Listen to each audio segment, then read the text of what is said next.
Assalamualaikum warahmatullahi wabarakatuh. Sobat Misteri Sunyi Mencekam.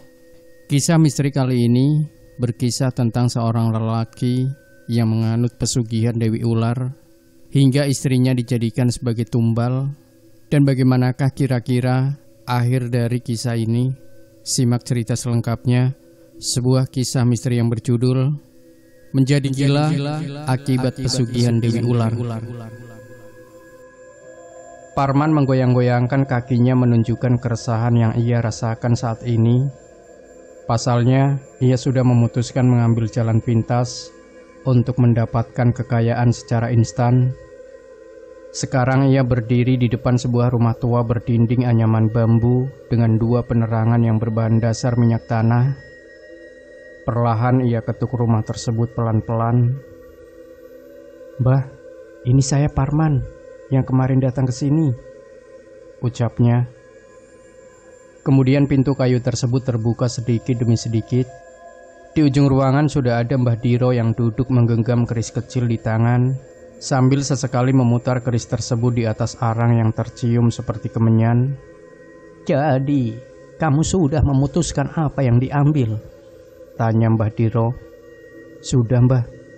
Saya juga sudah menerima risiko yang akan saya dapat," ucapnya. Kemudian Mbah Diro mengalihkan pandangan ke arah Parman, memperhatikan dengan seksama. "Kemarin saya sudah jelaskan, jika memelihara makhluk pesugihan ini, artinya kamu merelakan jiwa untuk sepenuhnya terikat padanya." "Iya Mbah, saya sudah siap akan hal itu. Yang penting usaha saya balik seperti semula," ucapnya meyakinkan. Tak lama Mbah Diro mengeluarkan seekor ular sepanjang 2 meter dari sebuah kantong bahan berwarna hitam. Kemudian Mbah Diro menjelaskan jika ular tersebut harus diletakkan di sebuah ruangan khusus dengan beberapa syarat seperti dinding yang serba merah, janur kuning di sudut ruangan, hingga dupa yang harus selalu ada di meja rias. Hal tersebut pun lantas disetujui oleh Parman. Sesampainya di rumah, ia terlihat bingung, tapi tidak tahu lagi harus berbuat apa. Pelan-pelan Parman meletakkan ular tersebut di ruangan yang sudah disiapkan. Ia mengingat kata-kata Mbah Diro, jika perlakukan hewan tersebut layaknya seperti manusia dan beri ia sesajen seperti seharusnya. Saat malam tiba, Parman berniat untuk mengecek keberadaan ular tersebut.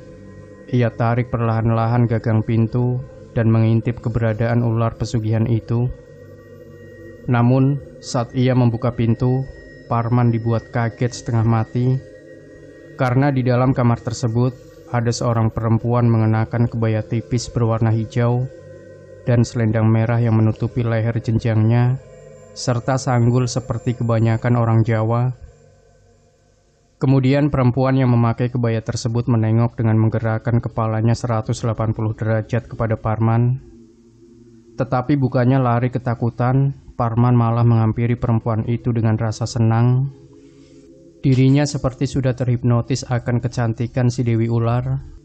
Kemudian sesuatu yang tidak dipikirkan terjadi di antara kedua makhluk itu.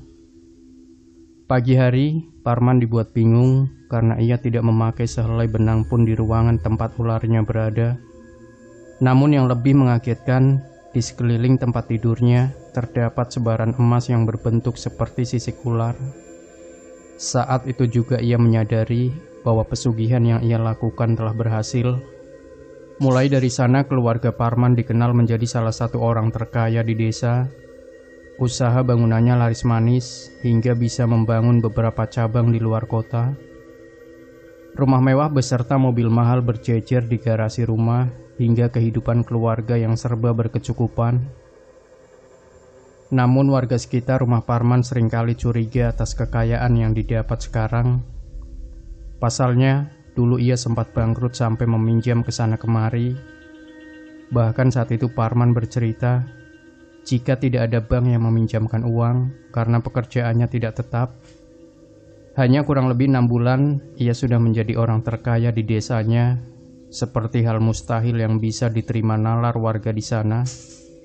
Setiap harinya warga juga membicarakan pasal suara delman yang tengah malam kerap kali datang ke arah rumah Parman.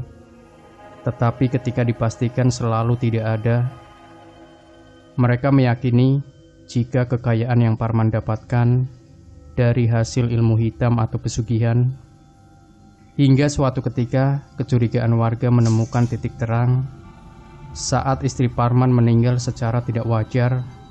Saat itu polisi bahkan sampai datang ke rumahnya, namun tidak ada penangkapan karena diketahui istrinya meninggal sebab lilitan seekor ular besar. Sejak kejadian itu, rasa sesak selalu menghampiri Parman karena ia tahu apa yang sebenarnya terjadi. Istrinya bukan hanya meninggal karena lilitan, tapi dijadikan tumbal pesugihan oleh si Dewi Ular. Saat itu waktu menunjukkan pukul 1 dini hari. Seperti biasa ia harus melayani sang Dewi Ular di ruangan khusus yang identik dengan ornamen serba merah. Dari kejauhan sudah terdengar suara tapakan dan lengkingan kuda. Itu menandakan jika sang empunya ular tersebut sudah datang ke rumah Parman. Ia menarik nafas dalam-dalam, menahan kekesalan yang bergejolak di dadanya. Kemudian dengan secepat kilat, makhluk dari dunia yang berbeda itu sudah berada di depan Parman. Tangannya menyentuh lengan Parman. Dipegangnya perlahan, tangannya yang berwarna pucat itu terasa sangat dingin. Parman memperhatikan urat-urat di tangan siluman ular itu, nampak dengan jelas, bahkan seperti tidak ditutupi dengan kulit. Namun, saat itu juga karena terlalu marah, ia menepi si Dewi Ular dan mengeluarkan sebuah celurit yang digantung di dekat pintu kamar. Parman mengarahkan ke badan ular yang ada di bawahnya dengan sekali tarikan. Darah mencurat dari tubuh ular itu secara terus-menerus. Bukan hanya sekali ia melayangkan celurit ke badan ular itu, hingga akhirnya ular yang selama ini menjadi perantara tidak bergerak dan tewas. Saat itu juga sang Dewi Ular menghilang dengan sekejap. Semenjak kejadian itu, Parman dikenal menjadi orang yang tidak punya akal sehat. Setiap hari ia mengitari rumah warga untuk meminta pertolongan, namun tidak ada satupun orang yang mau membantu karena menganggap Parman telah gila. Harta bendanya yang ia dapat dari pesugihan hilang dalam sekejap karena tidak terurus. Kini ia hanya hidup sebatang kara, tanpa istri, anak maupun saudara. Ternyata itu bagian dari dampak pesugihan yang ia lakukan. Demikian Sobat Misteri Sunyi Mencekam. Jangan lupa berikan komentar Anda, like, share video ini, subscribe channel Sunyi Mencekam, dan kembali nantikan cerita-cerita misteri terbaru dari kami. Wassalamualaikum warahmatullahi wabarakatuh.